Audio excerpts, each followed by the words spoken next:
वैदिक way of life channel पर आपका स्वागत है।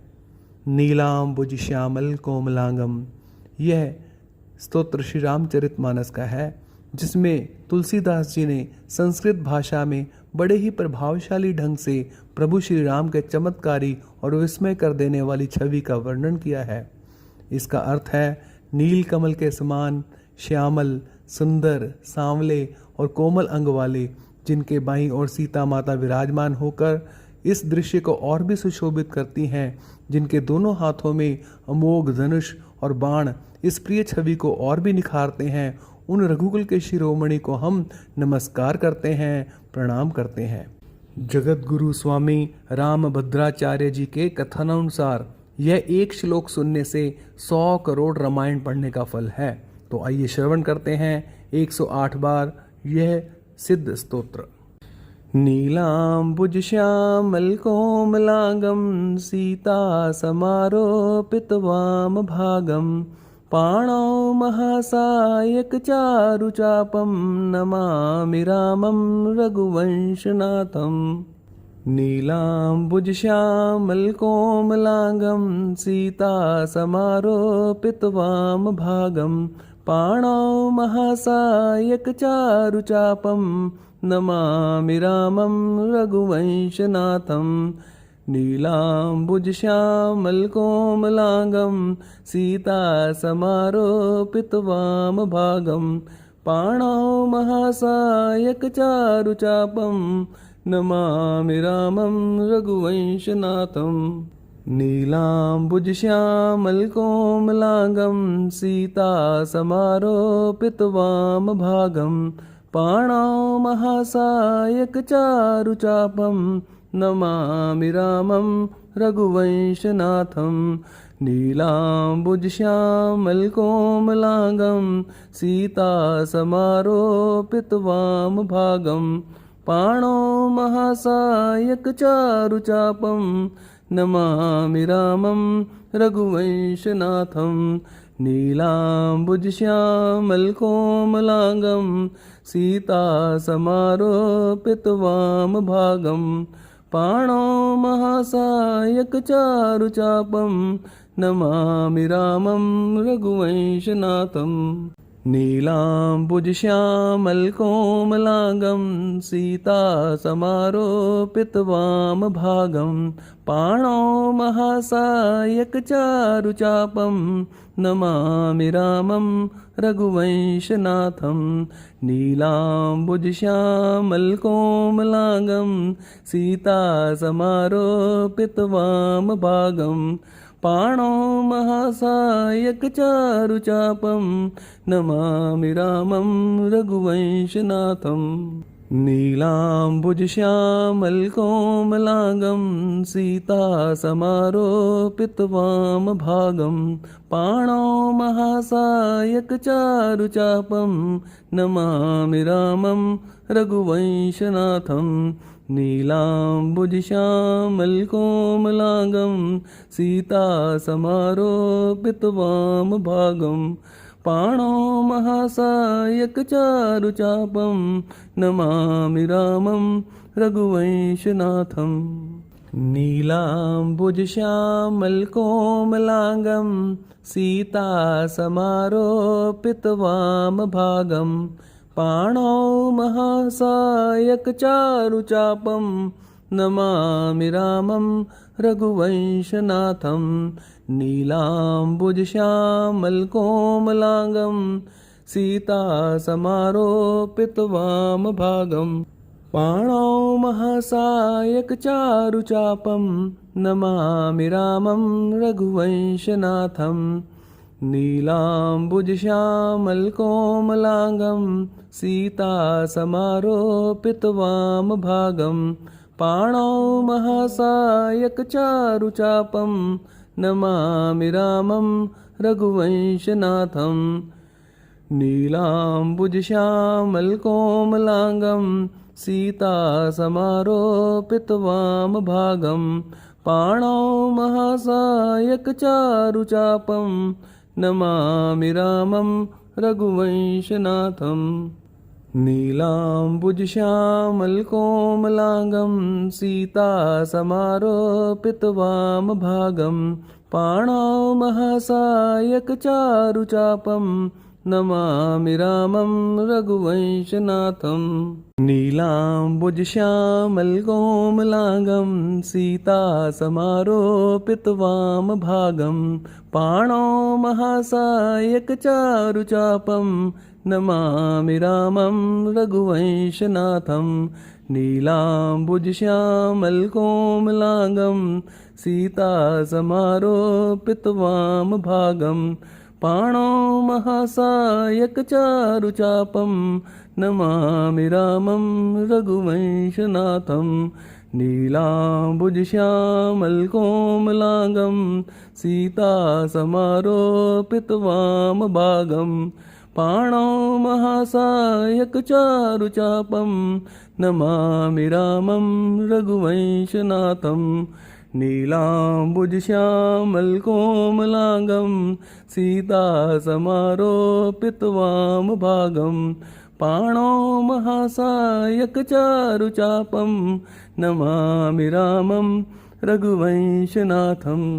नीलाम्बुजश्यामलकोमलाङ्गं सीतासमारोपितवामभागं पाणौ महासायकचारुचापं नमामि रामं रघुवंशनाथं। नीलाम्बुजश्यामलकोमलाङ्गं सीतासमारोपितवामभागं पाणौ महासायकचारुचापं नमामि रामं रघुवंशनाथं।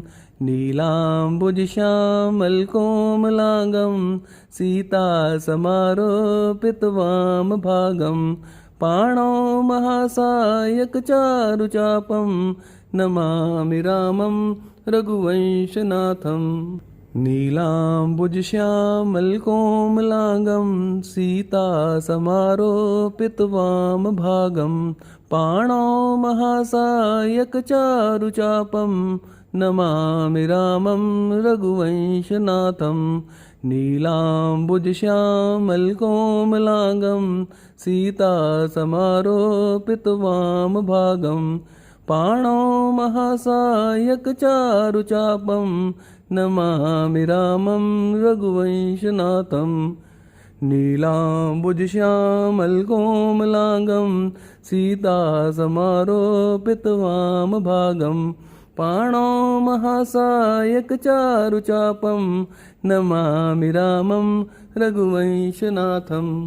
नीलाम्बुजश्यामलकोमलाङ्गं सीतासमारोपितवामभागं पाणौ महासायकचारुचापं नमामि रामं रघुवंशनाथं। नीलाम्बुजश्यामलकोमलाङ्गं सीतासमारोपितवामभागं पाणौ महासायकचारुचापं नमामि रामं रघुवंशनाथं। नीलाम्बुजश्यामलकोमलाङ्गं सीतासमारोपितवामभागं पाणौ महासायकचारुचापं नमामि रामं रघुवंशनाथं। नीलाम्बुजश्यामलकोमलाङ्गं सीतासमारोपितवामभागं पाणौ महासायकचारुचापं नमामि रामं रघुवंशनाथं। नीलाम्बुजश्यामलकोमलाङ्गं सीतासमारोपितवामभागं पाणौ महासायकचारुचापं नमामि रामं रघुवंशनाथं। नीलाम्बुजश्यामलकोमलाङ्गं सीतासमारोपितवामभागं पाणौ महासायकचारुचापं नमामि रामं रघुवंशनाथं।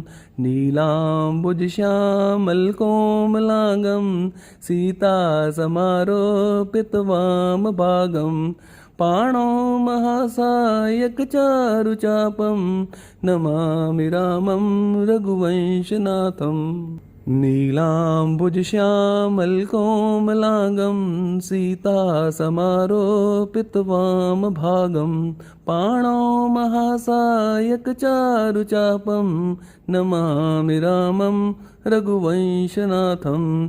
नीलाम्बुजश्यामलकोमलाङ्गं सीतासमारोपितवामभागं पाणौ महासायकचारुचापं नमामि रामं रघुवंशनाथं। नीलाम्बुजश्यामलकोमलाङ्गं सीतासमारोपितवामभागं पाणौ महासायकचारुचापं नमामि रामं रघुवंशनाथं। नीलाम्बुजश्यामलकोमलाङ्गं सीतासमारोपितवामभागं पाणौ महासायकचारुचापं नमामि रामं रघुवंशनाथं। नीलाम्बुजश्यामलकोमलाङ्गं सीतासमारोपितवामभागं पाणौ महासायकचारुचापं नमामि रामं रघुवंशनाथं। नीलाम्बुजश्यामलकोमलाङ्गं सीतासमारोपितवामभागं पाणौ महासायकचारुचापं नमामि रामं रघुवंशनाथं। नीलाम्बुजश्यामलकोमलाङ्गं सीतासमारोपितवामभागं पाणौ महासायकचारुचापं नमामि रामं रघुवंशनाथं। नीलाम्बुजश्यामलकोमलाङ्गं सीतासमारोपितवामभागं पाणौ महासायकचारुचापं नमामि रामं रघुवंशनाथं।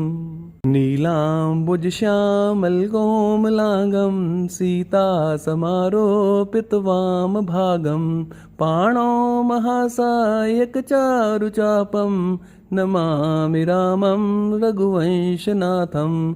नीलाम्बुजश्यामलकोमलाङ्गं सीतासमारोपितवामभागं पाणौ महासायकचारुचापं नमामि रामं रघुवंशनाथं।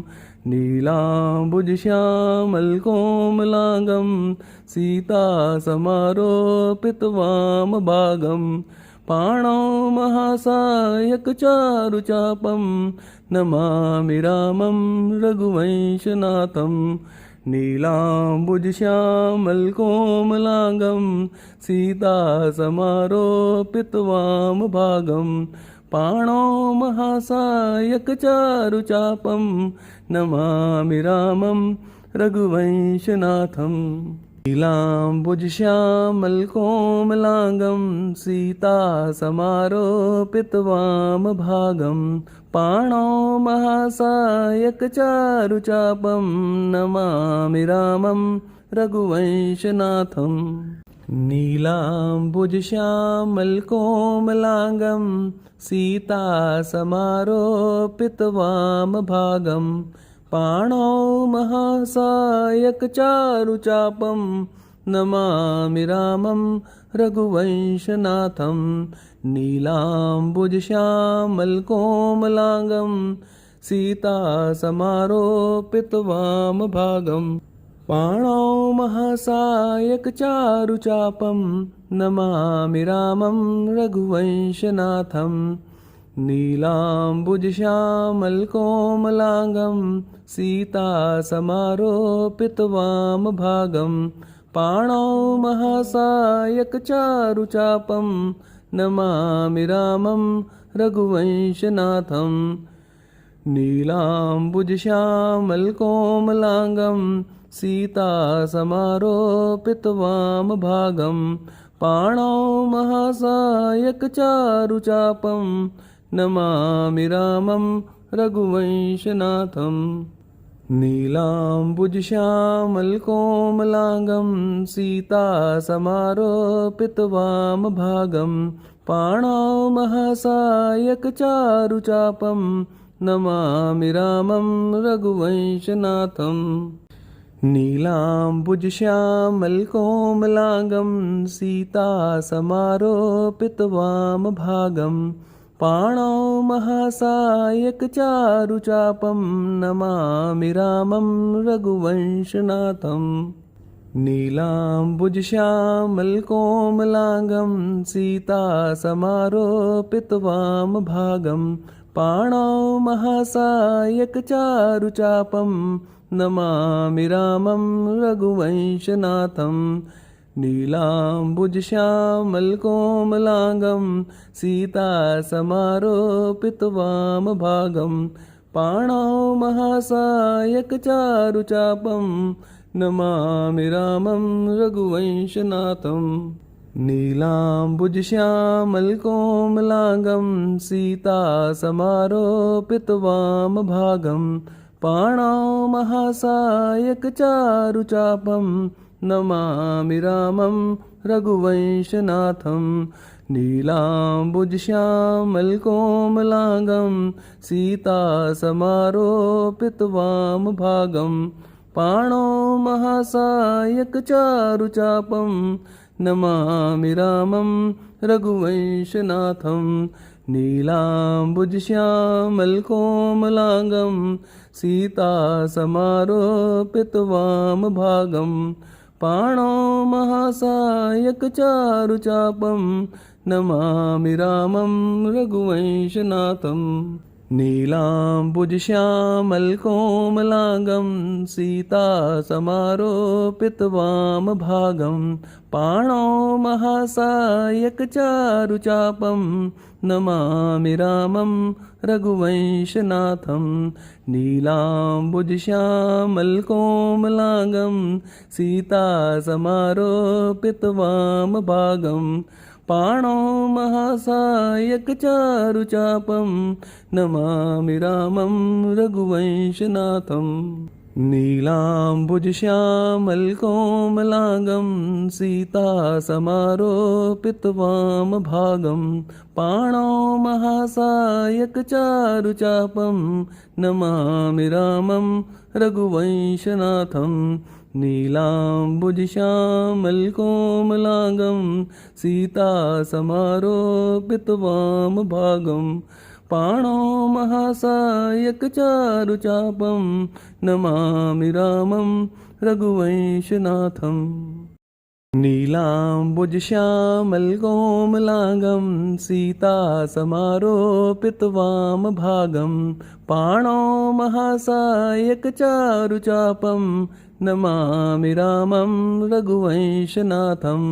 नीलाम्बुजश्यामलकोमलाङ्गं सीतासमारोपितवामभागं पाणौ महासायकचारुचापं नमामि रामं रघुवंशनाथम्। नीलाम्बुजश्यामलकोमलाङ्गं सीतासमारोपितवामभागं पाणौ महासायकचारुचापं नमामि रामं रघुवंशनाथम्।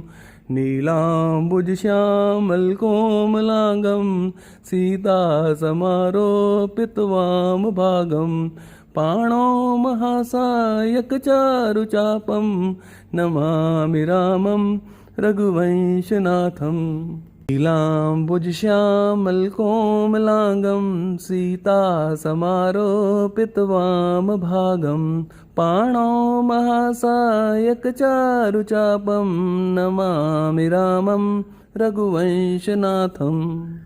नीलाम्बुजश्यामलकोमलाङ्गं सीतासमारोपितवामभागं पाणौ महासायकचारुचापं नमामि रामं रघुवंशनाथम्।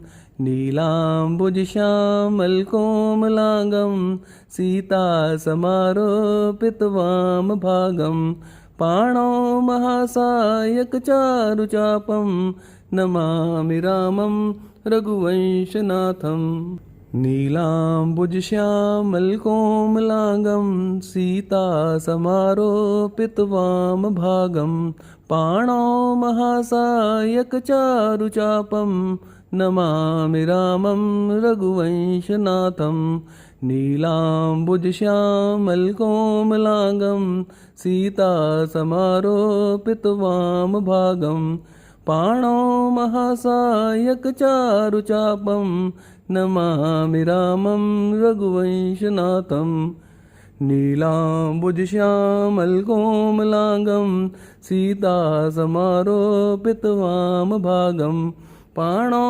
महासायकचारुचापं नमामि रामं रघुवंशनाथं नीलाम्बुजश्यामलकोमलाङ्गं सीतासमारोपितवामभागं पाणौ महासायकचारुचापं नमामि रामं रघुवंशनाथं नीलाम्बुजश्यामलकोमलाङ्गं सीतासमारोपितवामभागं पाणौ महासायकचारुचापं नमामि रामं रघुवंशनाथं नीलाम्बुजश्यामलकोमलाङ्गं सीतासमारोपितवामभागं पाणौ महासायकचारुचापं नमामि रामं रघुवंशनाथं नीलाम्बुजश्यामलकोमलाङ्गं सीतासमारोपितवामभागं पाणौ महासायकचारुचापं नमामि रामं रघुवंशनाथं नीलाम्बुजश्यामलकोमलाङ्गं सीतासमारोपितवामभागं पाणौ महासायकचारुचापं नमामि रामं रघुवंशनाथं नीलाम्बुजश्यामलकोमलाङ्गं सीतासमारोपितवामभागं पाणौ महासायकचारुचापं नमामि रामं रघुवंशनाथं नीलाम्बुजश्यामलकोमलाङ्गं सीतासमारोपितवामभागं पाणौ महासायकचारुचापं नमामि रामं रघुवंशनाथं नीलाम्बुजश्यामलकोमलाङ्गं सीतासमारोपितवामभागं पाणौ महासायकचारुचापं नमामि रामं रघुवंशनाथं नीलाम्बुजश्यामलकोमलाङ्गं सीतासमारोपितवामभागं पाणौ महासायकचारुचापं नमामि रामं रघुवंशनाथं नीलाम्बुजश्यामलकोमलाङ्गं सीतासमारोपितवामभागं पाणौ महासायकचारुचापं नमामि रामं रघुवंशनाथं नीलाम्बुजश्यामलकोमलाङ्गं सीतासमारोपितवामभागं पाणौ महासायकचारुचापं नमामि रामं रघुवंशनाथं नीलाम्बुजश्यामलकोमलाङ्गं सीतासमारोपितवामभागं पाणौ महासायकचारुचापं नमामि रामं रघुवंशनाथं नीलाम्बुजश्यामलकोमलाङ्गं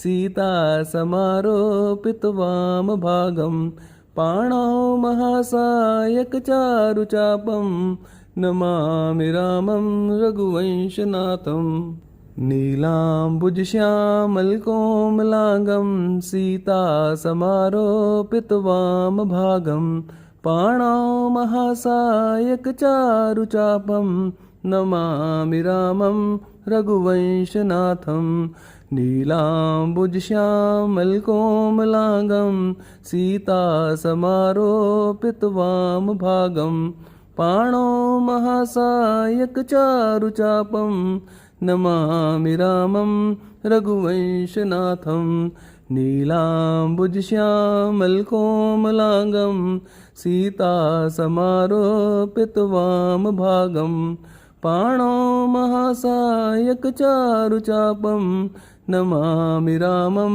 रघुवंशनाथं नीलाम्बुजश्यामलकोमलाङ्गं सीतासमारोपितवामभागं पाणौ महासायकचारुचापं नमामि रामं रघुवंशनाथं नीलाम्बुजश्यामलकोमलाङ्गं सीतासमारोपितवामभागं पाणौ महासायकचारुचापं नमामि रामं रघुवंशनाथं नीलाम्बुजश्यामलकोमलाङ्गं सीतासमारोपितवामभागं पाणौ महासायकचारुचापं नमामि रामं रघुवंशनाथं नीलाम्बुजश्यामलकोमलाङ्गं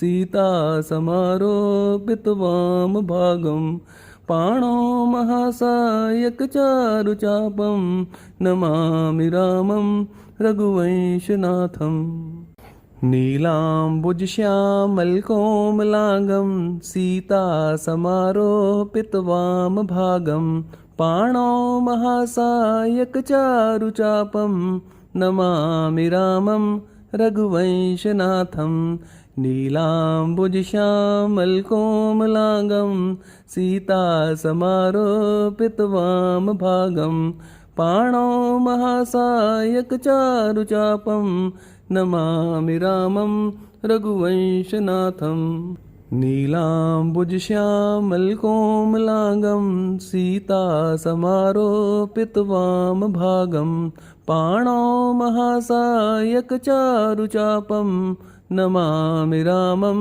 रघुवंशनाथं नीलाम्बुजश्यामलकोमलाङ्गं सीतासमारोपितवामभागं पाणौ महासायकचारुचापं नमामि रामं रघुवंशनाथं नीलाम्बुजश्यामलकोमलाङ्गं सीतासमारोपितवामभागं पाणौ महासायकचारुचापं नमामि रामं रघुवंशनाथं नीलाम्बुजश्यामलकोमलाङ्गं सीतासमारोपितवामभागं पाणौ महासायकचारुचापं